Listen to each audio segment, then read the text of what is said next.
Welcome to Make More Marbles. My name is Brad Hart, and we're here to interview the game changers, the future makers, the co-collaborators and creators who are here to collaborate with one another towards a better future for all of us. Enjoy the show. We've got a great guest coming up for you right now.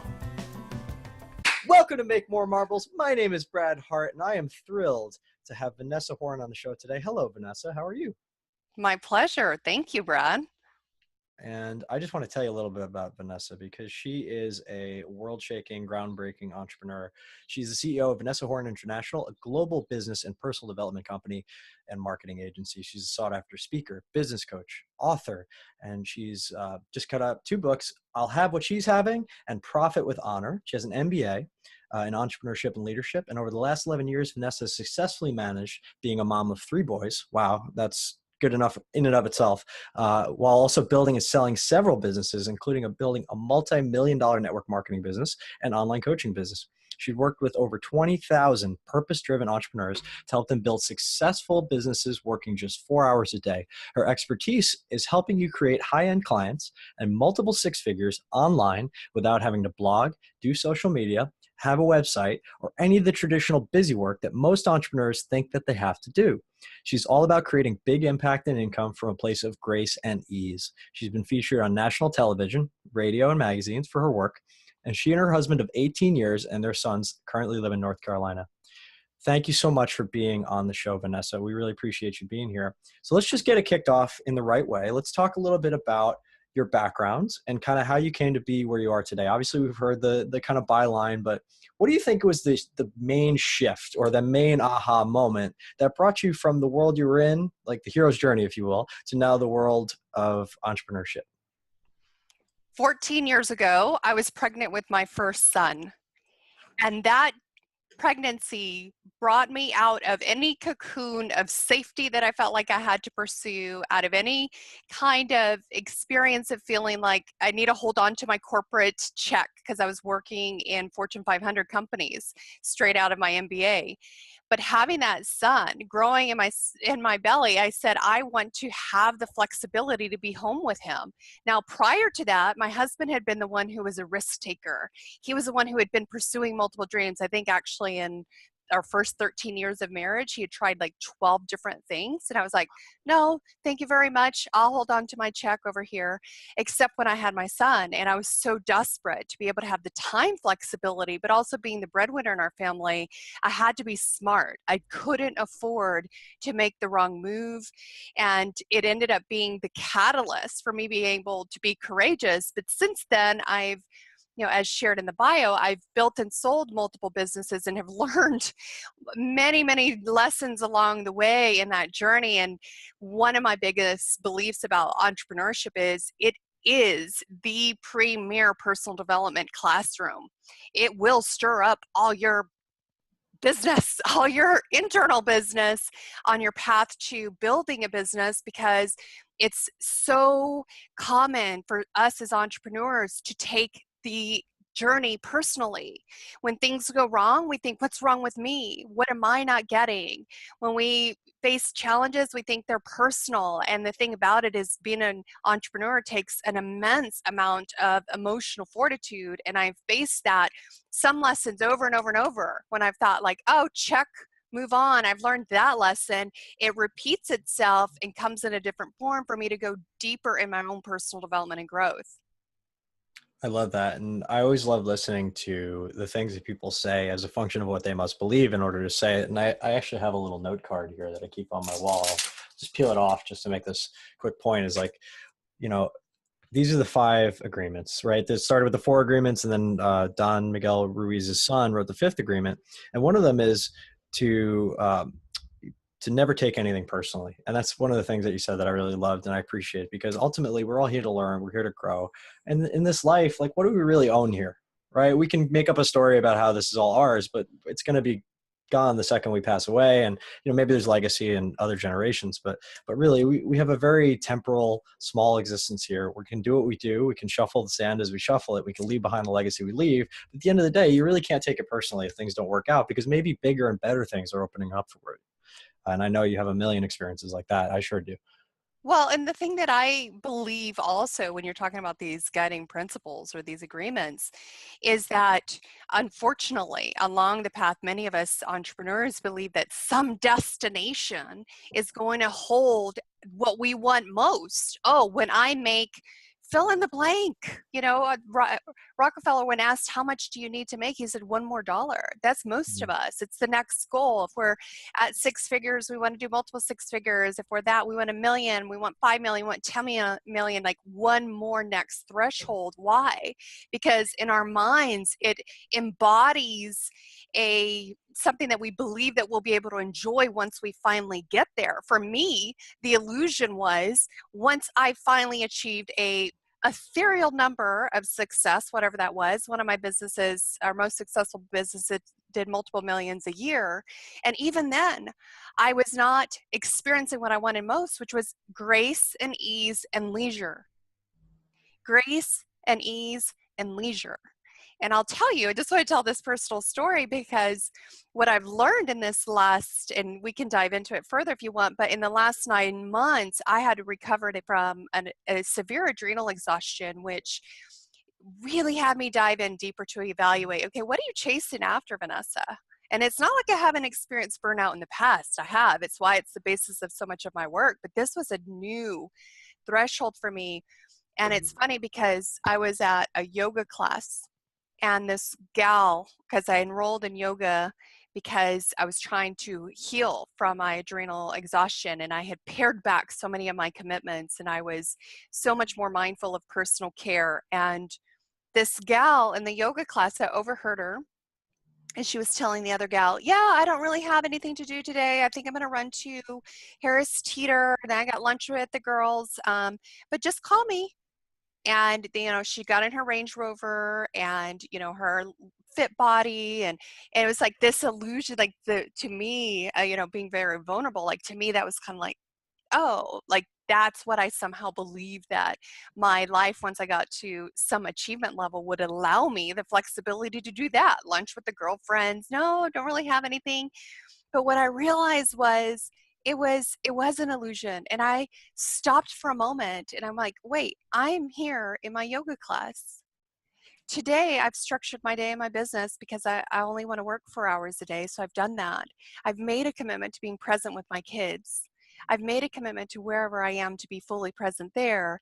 And I've been missing all these gifts along the way, all these years being an entrepreneur, thinking that I'll someday experience leisure when it was me who wasn't giving myself the permission to enjoy that, to celebrate the achievements that I had made instead of always striving for the next one.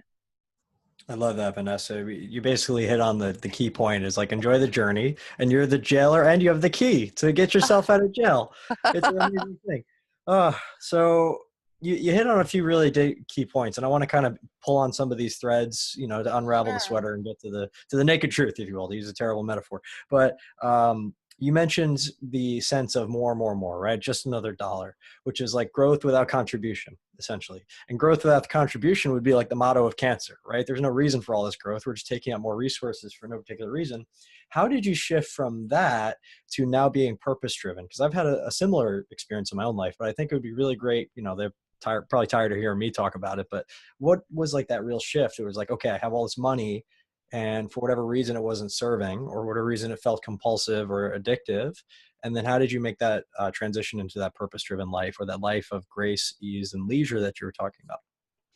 So the purpose driven component was always present, has always been present. The grace, leisure, and ease has not.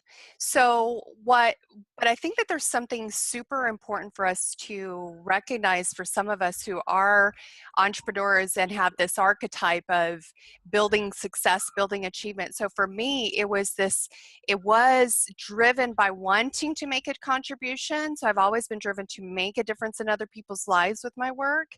However, it underlyingly was also because I had come from some pretty sometimes I discount what I've been through because I'm all coach, so I've heard all kinds of people's backgrounds, but I've come in recent years to give more respect for some of the traumatic experiences that I had as a child.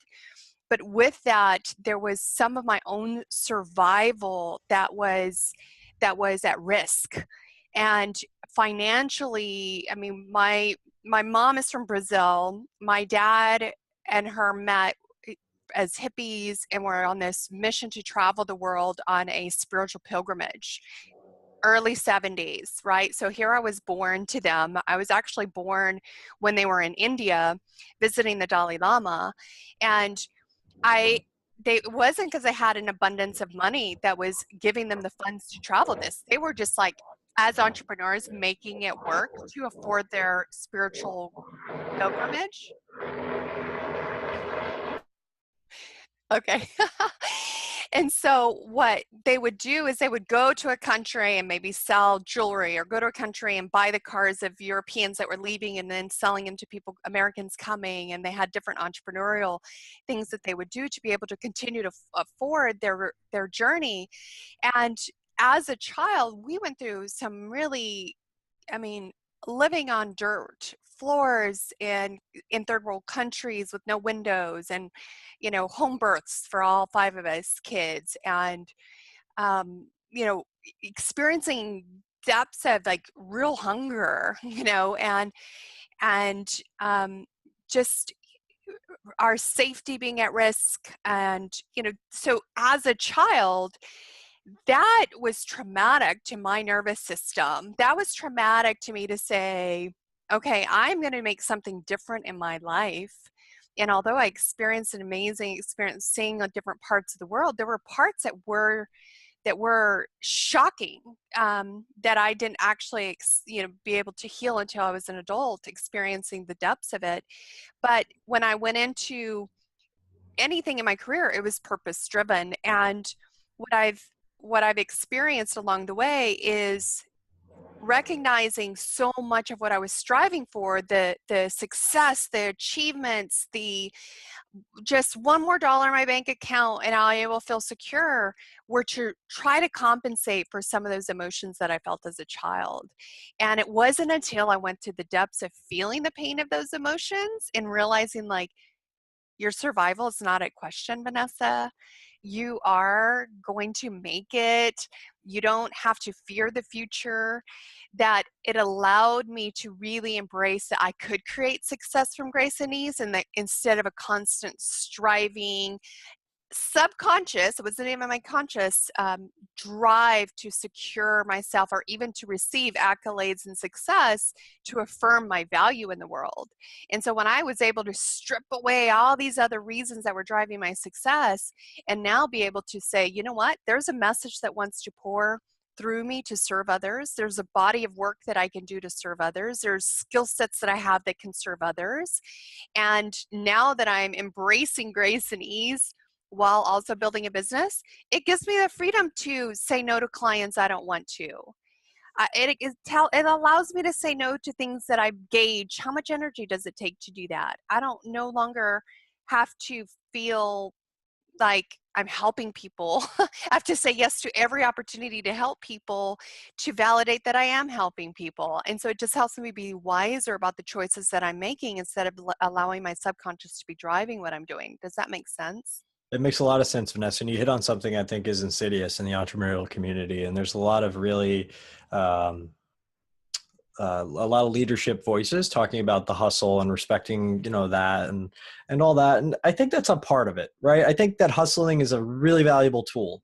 But if every tool is a hammer and every problem is a nail, and you're always trying to hit the hammer with the nail, and not every problem presents as that, then you're probably going to end up burning yourself out pretty quick, right? Because you can hustle yourself into the ground. You talked about adrenal fatigue, and it's real. I mean, there's more entrepreneurs now, just female entrepreneurs that I've met recently, like Sarah Blakely and Ariana Huffington, have all had issues with this, kind of burnout, stress, and they're working now to make sure that people get more sleep and take better care of themselves and not completely burn the candle on both ends, because the mandate of society is you have to hustle so hard that you just break. But in reality, when you kind of graduate past hustle and look at it as like, how do I flow and get leverage? and what opportunities am I here to serve? What are my swim lanes? And then being able to say no, because if you can trust your no and set your boundaries, then you can really trust your yes as well. And you can really go all in on something instead of feeling like an entrepreneurial squirrel. And we've all done this squirrel, kind of thing where everything pulls our attention away. And I just wish that message would resonate with more people. Yes, hustle's fine, but it's going to burn you out. So that's a tool. It's not the only tool. Try to find some more tools to get what you need, get what Well, want. and frankly, I believe that hustle is, will hustle will cover up for lack of discernment. Yes. So either you can increase your hustle and potentially burn out, or take the time to increase your discernment. Be mindful about what you're saying yes to. Hustle will also cover up for lack of skill set growth and mastery. So hustle more, or spend more time mastering your skill sets of marketing, of sales, of your actual work that you do. And so I would rather, instead of covering it up with hustle, because I've been down that road, I spend much more time now over here in spending time in discernment and skill set mastery. And Mm-hmm. that has allowed me to say yes to fewer things, including operating only in my zone of genius, which then is from a greater sense of grace and ease because I'm not having to compensate by hustling. And frankly, I hate to say it, but adrenal exhaustion affects more women than it does men. And if you pay attention to the message that's taking place in the marketplace around hustle, it's typically coming from men. And it's fine. Men maybe have that energy to keep going and not be affected by the adrenal exhaustion. However, adrenal exhaustion and fatigue is being called the 21st century ailment of women, although men do experience it as well. And so I think that there's an important distinction that each of us, and I think that I don't like to separate the men from the women. I think that we're all individuals, that it's important for us to pay attention to our own bodies. It's important for us to pay attention to how do we honor ourselves? How do we have proper boundaries for ourselves? And something that may work for somebody else, whether they're male or female, may not work for us. And then we have to honor that and pay attention. And so if there's anything I would urge your listeners is to say, if there is something that is not resonating with you as a means by which to create success, honor that in yourself. Find mentors, find examples, find other evidence that has to potentially rewire your brain to say, yes, I can create the same, if not greater success from grace and ease instead of just hustle. I know I had to do that. At Mm. first, I didn't believe it. I thought, really? I can back off and experience grace and ease and experience the same success? And I had to create example after example after example in my own life for my brain to get it and to relax and to create new neurological pathways of like, this is the way to operate and do my business. And I'll just give you an example. When I was selling my network marketing business, the reason why I sold that business was because I was so passionate. My coach asked me a question and he said, Vanessa, if this were the last year of your life, what would you do? And I said, I have to share my message. I've been peddling products. I've been peddling somebody else's message for so many years. I want to go uninhibited with my own work and my own message. And that's what led me to the world of coaching and speaking and training and building that business. And when I sold my network marketing business in order to do that, I had a lot of people on my team who said, oh, you're abandoning us. You're abandoning us. And of course, as being a helper person, being the kind of person who cares about others, I was like, oh my gosh, I can't abandon them. I can't abandon them. And there's a Mary Oliver poem actually that's called The Journey. And she says that one day you finally woke up and you followed the voice that you needed to. You finally let go of the hands that were clawing at you that said, mend my life, mend my life. And you listened to the voice that was your own. Mm. And for me, it was like, that's what I had to do. And what I ended up choosing was distinctively, okay, how can I empower my team to have everything they need to be successful without me? And then I ended up changing my focus to this other direction, and my team grew. Our volume grew. We became number 2 in the company. I actually sold at the peak of our growth, and I hadn't been involved in it for 7 months. And that was a way that it was evidence to me that, Vanessa, honor yourself. You don't have to hustle more in order for something to grow. You have to be smart. And that was one of many examples. And unfortunately, sometimes I can dip back into the, okay, hustle or working harder will compensate for what I want to accomplish. And I have to pull myself back and say, wait. Don't go on autopilot. Don't go back into that, because you know where that leads. And so it's a practice for me to step into the flow of creation instead of just the hustle. I love that. So for people just starting out, maybe they are interested in entrepreneurship, maybe they want to kind of step into this world that we're talking about, right? They see the success. Let's ground it for them. Like, what were some of the first actions you took? What were some of the first feelings you felt when you embarked on this journey? Well, two feelings that will always be present: excitement and fear. Hmm. And if you pay attention to the body, the sensations are actually the same. It's just what our imagination chooses to do with it. So we can use our imagination to create the worst case scenario, which creates anxiety and fear in the body, or we can use the imagination to create possibility. So I used to deal with the fear that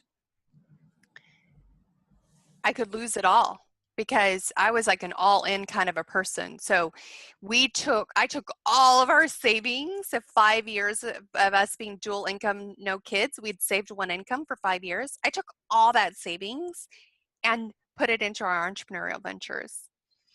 And I had this fear, like, oh my gosh, we could end up homeless. My coach actually asked the question, what's the worst that you think that can happen? I was like, I could end up homeless. And then I imagined, what would that be like? I would be in a homeless shelter. And then I went down that path. I allowed myself to like play that out. And I was like, okay, wait, I'm in a homeless shelter. But you know what? I have my husband whom I love, and who loves me. And at that time we didn't have kids. We were about to have our first son. And then I was like, and then if we have our son, we'll have that, we'll have love. And then I was like, and I know me, like I can see efficiencies. I can create and make things better. I'm an empowerer of people. So pretty soon we can turn around that homeless shelter. All those people are empowered. We have like the best performing homeless shelter that exists. Then I'll be asked to come and speak at other homeless shelters to turn around their situation. And pretty soon we'll probably be franchising homeless shelters. And I realized and I was like, and I've got connections to the bedding industry, so we can get luxury beds donated. I was like, as long as I have a good bed, I'm good. And I realized, like, I'm going to be okay. I'm going to be okay. And it allowed me, like, going the fear route. That was like my imagination playing that out. But then I went down the path of like, okay, let my imagination play out the possibilities of the good. And then I was like, okay, let's play out. I'm on Oprah's on her couch, and she's asking me, Vanessa, how did you do it? How did you get here? What did you do? And I just allowed my mind to go down the whole path of like Oprah interviewing me. And I was like, who do I need to be as a person to, how do I want to show up on Oprah's couch? How can I be that person now? Not dependent on the successes, but on the internal person that I am, my character, the way I choose to show up in the world, what I'm going to put into myself, into my mind, what I'm going to allow, the people I'm going to allow around myself, so that I'm the kind of person that if I'm on your show or on Oprah's, I'll be the same person. That's the truth. And so that's what I experienced when I first started out as an entrepreneur, is seeing that, okay, fear and excitement, like they're the same sensations in the body, and I get to control where this imagination goes. Yeah, I heard a really great quote. My friend Peter Scott, the fearless leader, he's a Fearless Life Yeah, Academy. I know him. Yeah, Peter's great. So he has a great quote. I think he borrowed it, but it's fear is just excitement without the breath. It's the same in the body. It's just forgetting to breathe. Mm-hmm. That was a really great one. Another thing that kind of triggered me is that idea of fear setting, right? Tim Ferriss loves to talk about fear setting. Like, really, what's the worst that could happen, and write it down and really go there, and then think, okay, well, is that really the worst that could happen? It's actually a Stoic philosophy, right? Seneca talked about, is this the condition I so feared? Wear the worst clothes, eat rice and beans for a week, live in squalor and don't shower and walk around in sandals for a while. Is it really that bad? No, you could survive it, and you probably, make it better. It doesn't necessarily mean you need the resources in order to be resourceful. You use what you have. And that's all entrepreneurship is, right? It's moving resources from areas of low yield to areas of high yield. And that's all we've ever done. And once you Yeah. get that from the 30,000 foot view, you're just now training yourself to see opportunities wherever they exist, even in the homeless shelter industry, to make multiple franchises of homeless shelters and be an international homeless shelter speaker. At The some point, turnaround maybe expert. just buy a home, but I don't,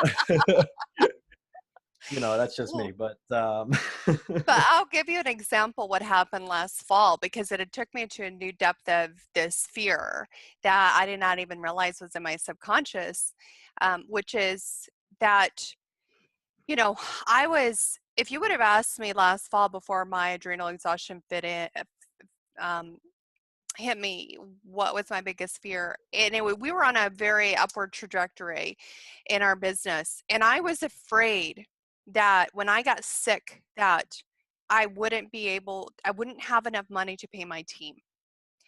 And I had this fear of, oh my gosh, the conversation of telling my team I can't pay them. And then who am I as a business person that I wouldn't be able to pay people who have already done their services to me? Like, that just felt humiliating. And I'll tell you what happened. When I got so sick, I had to shut down a whole division of my company, our agency. And we shut down our agency. I had to let some of my team members go. Thankfully, they were all prepaid, so nobody was let go without being paid. However, my fear was greater than what I actually experienced. When I had to go to let them go, to say, hey, we're shutting down this division, I apologize, we're making some changes in our company. Their response to me was so gracious. I was in tears because hmm, I was having those conversations that I feared. And those conversations were like, Vanessa, you call me up. Some of them even said, I will transition at no expense to you. You call me up if you ever want to do this again, and it would be my pleasure to work with you again. And I just felt, I was humbled by that entire experience. And then I also realized, like, okay, like, we hit our depths, our lows of revenue when we were cut out that division, letting some people go. And I also discovered, like, it's okay, allow the healing journey to take place. And we came back stronger and came back smarter, creating with even more streamlined business, the revenues that we were creating with that agency division. that's beautiful. I really love that because I'm relatively new. Like I mostly did partnerships for a long time, and now I have a team, 6 people on the core team and 12 on this new project. So like it's getting pretty big, and there's a lot of moving parts and a lot of personalities, and I'm starting to get to the point where it's getting overwhelming, and I get nervous sometimes, and I have to remind myself like, hey, this is going to be okay. Like these people are not going to starve. It's not up to me to provide everything for everybody all the time. It's a collaboration, right? And everybody brings something to the table, and we're going to create more together. And that's really the message here at Make More Marbles is like, we could compete with each other, right? You can compete with people out in the world, or you can just compare yourself to where you were in the past. You could look at the chasm of despair and say, oh my God, I'll never be where I want to be, or my team will die, or I'll be alone in the rain somewhere. Probably, a dog will pee on me, and people spit on me when they walk by, or whatever your worst case scenario is. And you could just look and say, is that real? Or could I not fight my way back from that? If I really had to, if I really had to pull up my shoes, like I've been through worse than that. I always love to say, I've been to where bad is. This isn't it. Yeah, there's a philosophy that says the greatest thing that we fear we've already experienced, and we're afraid of feeling that again. And, one of the things that was super profound to me in experiencing that adrenal fatigue was, and it took me to the depths of facing fears that I didn't even realize I had. But what happened was, what I do with my clients is I help them. I like to say I'm a lyricist. So I listen to the song of their heart, like what they want to create in the world. And I happen to be really good with marketing words without compromising the core essence of an individual. So I can take what they're saying and say, oh, is this what you're trying to say? And they're like, oh yeah, that's it. And now all of a sudden their message is resonating with their audience. And I'm able to say, wait, is this what you want to create? Here's what I see about your genius. Here's what I see about your story that needs to come forward in your marketing in order for you to be able to sell more of your services or sell more of your work. And so and with that is a huge reliance on my brain, right? There's a reliance on my brain. There is a presence component of like, let me be present to you as an individual and really hear you, hear the words of what you're not saying, pay attention to what I may intuitively pick up, but there is a strategic part of my brain that's present. Well, when I experience adrenal exhaustion, has a huge component on your prefrontal cortex. So your capacity to reason, your capacity to rationalize and analyze is compromised. You're much more in the fight, flight, or freeze, reptilian part of your brain. So all of a sudden, my memory recall, I would have a client say something and I would say, you need to go back and listen to this recording because the second sentence that you said is where your juice is. That's what you need to use in your marketing. But I couldn't even recall it. I knew it was there, but I couldn't say the words back because my brain wasn't operating. That was so freaky scary for me. And as a matter of fact, I was like, wait, if my brain is compromised, and at the time my voice was being compromised, I couldn't speak fully, and I'm a writer. So, and my hands were feeling arthritic and inflamed, and I couldn't type. And I was like, wait, if I lose my brain, my voice, and my hands, I don't have a business. And I called up one of my friends in tears. I was like, I'm scared where my business is going to go. As a matter of fact, I had just booked a client for $20,000, and he was an expert in adrenal fatigue and in fibromyalgia and other ailments that had, affected some of the same hormones. And when he started asking me, hey, let me help you, what's going on with you? When he heard what was happening with my brain, he's like, I want a refund. Because if your brain is compromised, I can't pay my 20K to you to do this work. And it made me feel scared. It was like, oh my gosh, what if I don't have my brain? And what I realized was that in some of the instances as a child growing up, that I used my brain for survival. In very intense situations, there wasn't an adult comforting me and holding me and saying, it's okay, you're going to be safe, so that my emotions could be settled. It was immediately, Vanessa, there was a guy who had broken into our house when I was 8 years old and my parents were gone. And I was the oldest at the time there were 4 of us, and I was the babysitter, but I was only 8 or 9. And he broke in and he had a knife at my throat. And he's like, if you scream right now, I'm going to cut your throat. And I didn't know what to do, but I was like, if you don't leave, I will scream. And he ended up leaving. The immediate thing that occurred was the police came with my parents, and they, when my parents got home, they called the police, and I was immediately taken to the police station and questioned, what was he wearing? What was, what did he look like? Again, all this stuff up here in the brain, right? What did he look like? As a little child, my brain was saying, get this right, Vanessa. He's got to get caught, and it's up to you. Get this right, or he might come back. Well, the tragic thing is he did come back. He did come back. And when he came back, he was wearing the same exact thing. And when I looked at him, I was like, oh my God, I did it wrong. I described it wrong. He's wearing the same thing and I described it wrong. And if I would have gotten it right, this wouldn't have happened. He wouldn't have come back. And during examining this, when I went through my adrenal exhaustion and the fear of losing my brain, I realized like I was in that client counseling was the trigger for it. I remember sitting at a Barnes and I think we were at Panera with my husband in tears. He's like, what are you afraid of? I was like, who am I if I don't have a brain? Who am I if I don't have the capacity to use my brain to serve in this way? And I realized, and I was in tears, like who would be crying so much about losing their identity of their brain? But I realized as a child, there was this belief that if my brain didn't figure it out, like my life was at risk. This guy could Mm. come back. And as a child, I was also praised for my brain. Oh, let's test her, and my accolades in academics. And so there was so much that was tied onto this attachment to the brain. And when my health was compromising my brain function and my capacity to speak, and I would do interviews like this during the time, and I would be like, I couldn't grasp the words to say, and I'd be like, oh, I was trying to say this, and I used the wrong word. And it was like, I'm not going to be able to share my message if I don't have my brain. And I realized that it's almost like those of us who have these places that we think are going to be the solution of what we need to be successful, and we're trying to avoid a feeling or a fear of something we've experienced in the past as a child. It's almost like if you've ever drowned, or I mean, almost drowned as a child, and you're trying to keep your head above water, and you as an adult get thrown into, let's say, an ocean, and there's some undercurrent, and you're feeling that same feeling, your body gets, your anatomic nervous system gets on reaction to put you back in the frame of mind as you were as a child. But what did I do in my function of life?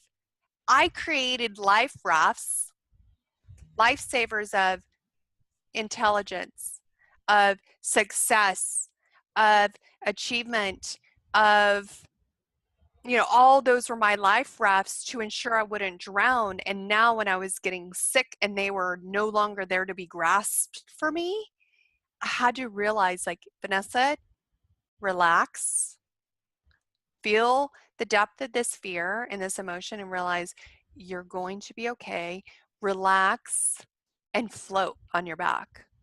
And it was for the first time ever that I've had to recognize and embrace, and it's my belief and philosophy that I'm not alone on this journey, that there is such thing as divine partnership. And there's an invitation, a passage that really speaks to me that says, are you tired?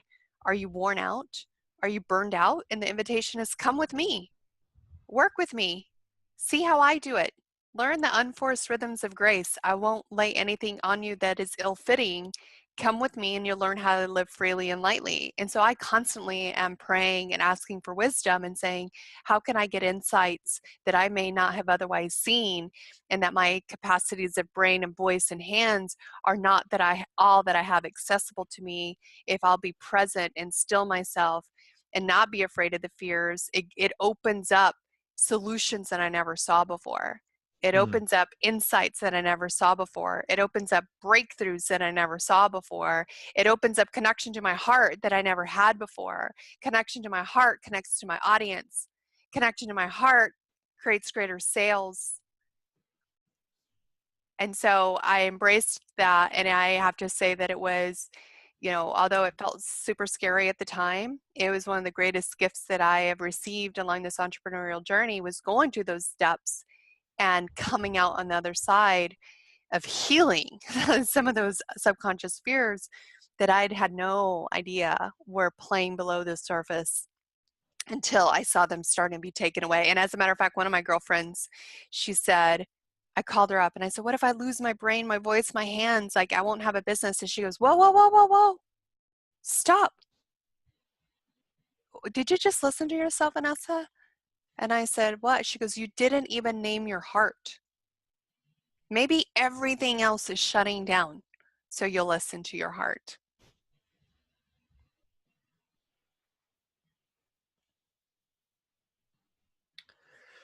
I really love that, Vanessa. Thank you. We talk about the heart versus the head, right? When you're in your head, you're dead.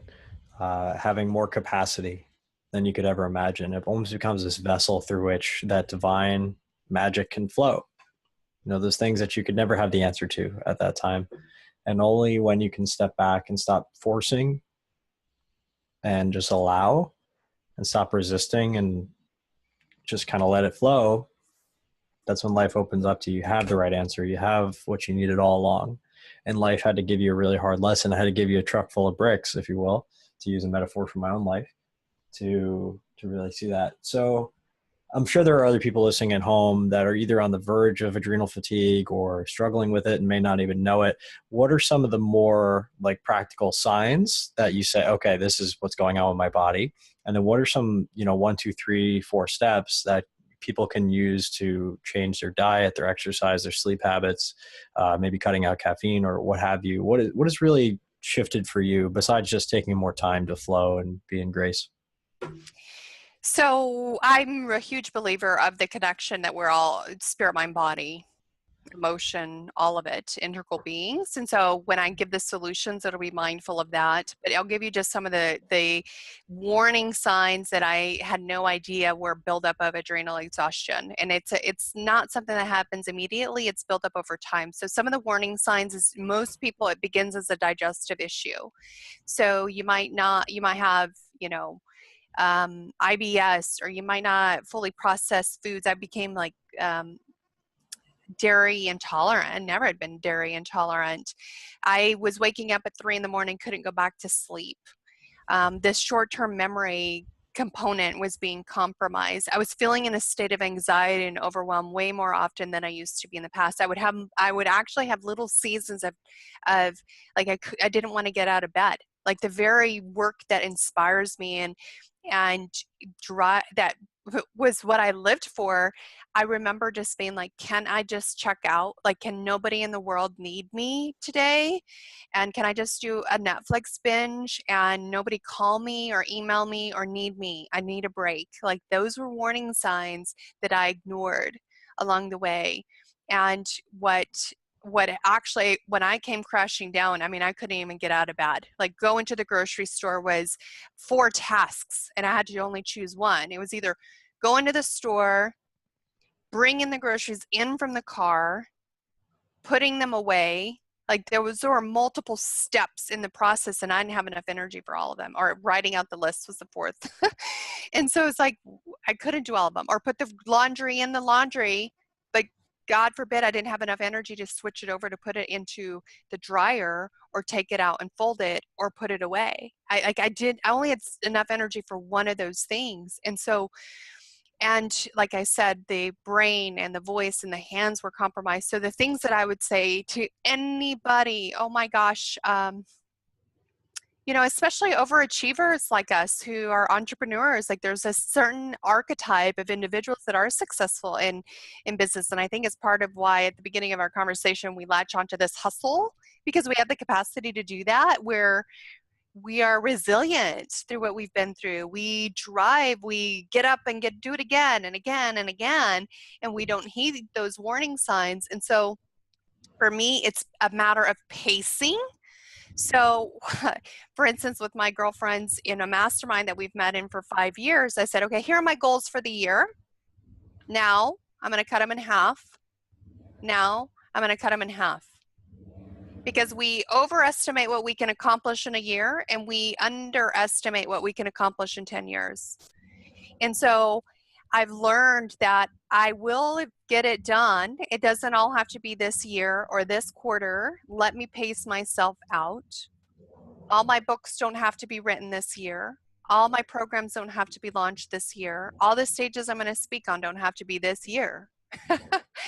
And I've actually taken more of a, just a longer term view about things and given myself permission to like, what's the rush? Let me enjoy the journey along the way, celebrate more frequently. My gosh, so many of us don't even take time. I started to incorporate that with my clients and it changed the entire atmosphere and culture of our calls, to start with celebration first instead of goals.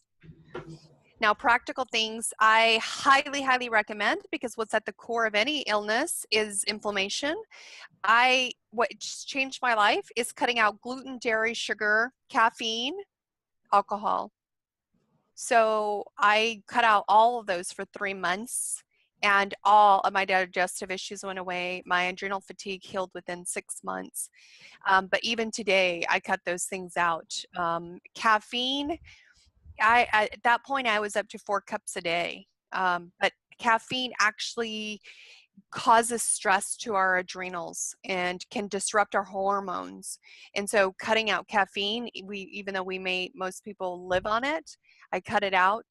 the gluten, the dairy, and the sugar are the biggest um, inflammatory response culprits. And we think, oh my gosh, how can I live without that? For me, I've discovered just going cold turkey that you eventually, by about day 8, the cravings go away. As a matter of fact, my son's 13 years old, and unbeknownst to me, and without any prompting from my husband or myself, for Lent, he decided to give up sugar. 13-year-old boy. I was like, whoa, kudos. We'll see how this goes.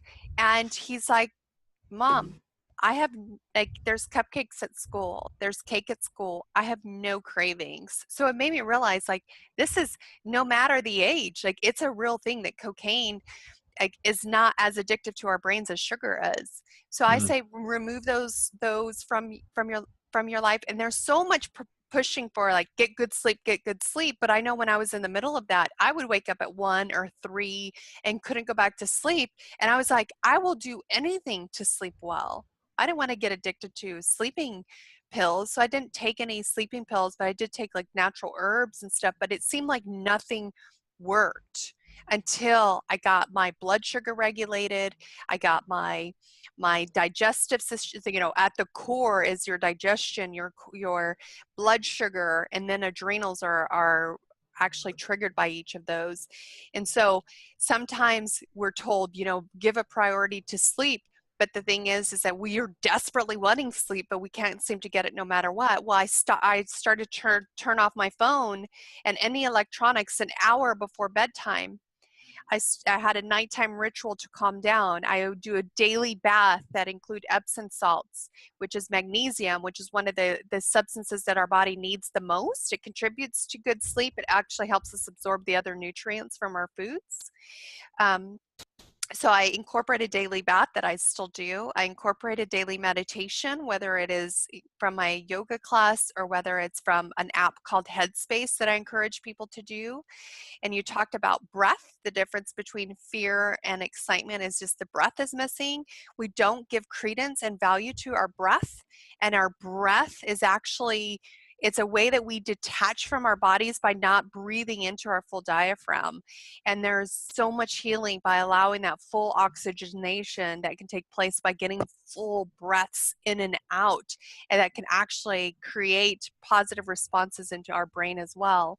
So incorporating meditation, prayer, or breath work daily, even if you get the Headspace app, which is just a little 10-minute guided meditation, I say start there, something little to ground yourself. Let's see, what else? Adaptogenic herbs. There's some really good adaptogenic herbs and there's some companies that do them as a blend for adrenals, rhodiola, ashwagandha. These are some substances that are particular to A little plug for my friends over at Lost Empire. So Chris and Melissa and all the brothers, Logan, Cloud, Zane, all those guys, they make the best stuff on the market. So yeah, I'm a daily believer in all that. ZMA is a huge one. At night, you talked about magnesium and zinc. Zinc is 200 enzymatic prices in the body. It's all immunity. Magnesium's awesome. To take at night. Vitamin D, a lot of people don't get enough sunshine. That's another way to reset your circadian rhythm. Melatonin to help sleep for a little while to get you back on the right rhythm. Um, cold plunges can re-trigger your hormones, get rid of some of those dying mitochondria and regenerate them. Just playing with your friends. When was the last time you went as an adult to the park and just ran around and played tag with your friends, or threw a frisbee around, or took your dog out to the park? I mean, come on. Like, we take it for granted that we're bulletproof and we can't, we could just go forever and never play. But, a lot of people, and my good friend Charlie Hone wrote a book about this, they get so wound up and so fatigued, and they're taking all these medications and caffeine to just kind of feel okay enough until they hit a wall and it's too late. So don't get to that place if you can. And you mentioned another one, screens are so important. Like, you can't get all that blue light all the time, especially at night. It's going to whack your whole process. And this might seem like a lot of things, but try a few things, right? And then maybe add on a few more, see how you feel, and just track over time. Like, we need to be scientists of ourselves and understand that the world we live in today is bombarding us with input that human beings haven't had for 250,000 years. And we're not evolving that fast. So, be kind to yourself in this modern age with all these proclivities that we have. Yeah, and the thing is that like I mentioned, some of us think that I'll get to a certain success level, then I'll have the time to do personal care. And I No. say, you know what? Your best marketing strategy is creating a life you love. Your best business strategy is self-care. Because if you don't have your health, you could lose your brain. We're not guaranteed to have it. You could lose other components, and you're actually, I've discovered by uh, as a matter of fact, years ago, my coaches recommended these things to me, and I was like, "You don't understand.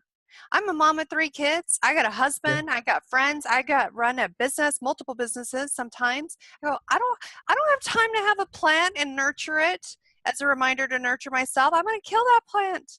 I don't have time to read poetry. Are you kidding What me? did you just say right there? I'm going to kill that plant. Really, I'm going to kill Yes, myself is what you're saying. You're running yes. into the ground. You don't have time to water a plant. Are you kidding me? Sit at Oh, yeah, yeah. That's what I used to tell myself. And so what I've discovered now is I have to do those things. They're non-negotiable. Mm. As a matter of fact, because my greatest inspiration is created from white space. And my money maker in my business is being able to operate from a place of inspiration. So yeah, I could stay behind my computer pounding away on other things I could do in my business, but that I could delegate that stuff. No one can delegate the voice of the company. No one can delegate the vision. No one can delegate those components that require me being aligned. And so I actually have little self-care checklists. I didn't even think about putting that as a gift that your Yeah. listeners could access. Well, I probably could. and this is why I love this, because like without this, guys, there's no foundation. If the foundation's not solid, you can't build anything on top. And if you do, it's going to fall like a house of cards eventually. You can have You all the want me to money in the world, all the success, and if you're not healthy, what the hell does it matter? You're never going to be able to buy back your health. So yeah, we'd love any resources you have in us. We'd really love. And then I'd like to open it up for you to, since you've been so gracious in sharing with us, this is the Make More Marbles podcast. We want to contribute back to you as well. So for anybody listening at home, what's a thing that we can help you do in the world? What's a connection, a resource, an opportunity, a person, a system? Crops, I like that analogy or that metaphor or that acronym. That's the word I was looking for. Brain's working. That we could add to your life and help your mission move forward. Well, first of all, donate a luxury bed to a homeless shelter. You never know who needs one. But in all seriousness, I, my mission is supporting purpose-driven entrepreneurs to get the clarity of what is their signature work and message they're supposed to put out into the marketplace. And so if there's anyone who needs support around that, and if they're saying, how do I know what my zone of genius is, Vanessa, so I'm not spending energy that I don't have? How do I build a business on my gifts and talents and background? How do I share a message that resonates with the market? These are the things that I help my clients do in our brand called Signature, which is about creating high-end clients by creating high-end programs and servicing at the highest levels possible to create massive experiential results in your clients' lives. And so it is the intersection of personal development and business development. And I would just encourage, if there's anyone who has an interest in that, to look up the resources that we have. I do have a blueprint on that specifically. My website is vanessahorn.com. So if we can serve in that capacity, I am interviewing people who are, one of my brands is I'll have what she's having. And my belief is that the way that we attract people to our businesses is that we are being that person that we say to ourselves, I'll have what I'm having. And if we don't, it's because we're out of alignment. And so in order to support entrepreneurs, I don't know everything about every area. I'm a marketing and sales, that's my area of expertise, and more the inner world of an entrepreneur. But I'm pulling together these resources of people who are in health and wellness, in relationships, in these other areas of success to support entrepreneurs. So they're getting this holistic view of how to best show up in the world, fully aligned and shining and being better equipped to do their work in the world. And so if you know of guests or there's others who are listening who say, I'm an expert in this area, Vanessa, I would love to serve entrepreneurs. I'm helping to bring that collaboration together. So that's another thing. I did want to read this quote as it relates as a summary to some of the things that we've been talking about today. And it's this quote by the Dalai Lama. Do you mind if I read it? Oh, please. Yes. Thank you. And the irony hit me of, when I was sharing my story about being born in India, where the Dalai Lama is. It just struck me here for the first time that this is what I'm quoting is him. But he says, when asked what surprised him most about humanity, the Dalai Lama answered, man, because he sacrifices his health in order to make money. Then he sacrifices money to recuperate his health. And then he's so anxious about the future that he doesn't enjoy the present. The result being he does not live in the present or in the future. He lives as if he's never going to die, and then dies having never really lived. That's a very sobering reminder from a man who has seen a few things and spoken to a few people and experienced many lifetimes. I really appreciate you being on the show today, Vanessa. How can people reach out to you if they have a guest, a connection? I have a few ideas myself, which I'll tell you off screen, but where can people reach out to you? I would just say go to vanessahorn.com. There's a number of free resources there and a contact section if somebody wants to reach out. If there's something in particular that they heard, and I'll make sure that my team does put that list there, and perhaps we can give you a link to it to put in the show notes as that resource of what helped me create these new patterns and routine that allowed me to honor creating success while also being able to honor the grace and ease and care for myself holistically. I love it. And if we could have the team make a special URL for Make More Marbles, I guess it could be vanessahorn.com/marbles. Simple as that. Perfect. Done. We'll do Go that. to vanessahorn.com/marbles to get Vanessa's resources. Do check out the site. Check out her books. She has 2 books for sale on Amazon, wherever fine books are sold. And those are I'll Have What She's Having and also Profit with Honor. Thank you so much, Vanessa, for being on the show and for sharing your story with us. It's really great to hear somebody who not only has taken on the world and, done so many amazing things, but also has the vulnerability to share some of the struggles that she's dealt with so that people don't feel alone. Because at the end of the day, people respect you for your successes, but they'll love you for your failures. So thank you for that. And we really enjoyed having you on the show. So on behalf of everybody at Make More Marbles, thank you. Thank you. Thanks so much for listening to the Make More Marbles podcast. For more tips, hacks, and strategies to create an amazing, abundant life in your health, wealth, and relationships, whatever that means to you, head on over to makemoremarbles.com. Check out our cool explainer video about what we're about and join our community of entrepreneurial game changers. We want to help you level up your life in every possible way. And don't forget to subscribe to us on iTunes, Stitcher, or Google Play, wherever you're listening to your podcasts, and please do leave a review. Thank you so much, and we'll see you on the next podcast.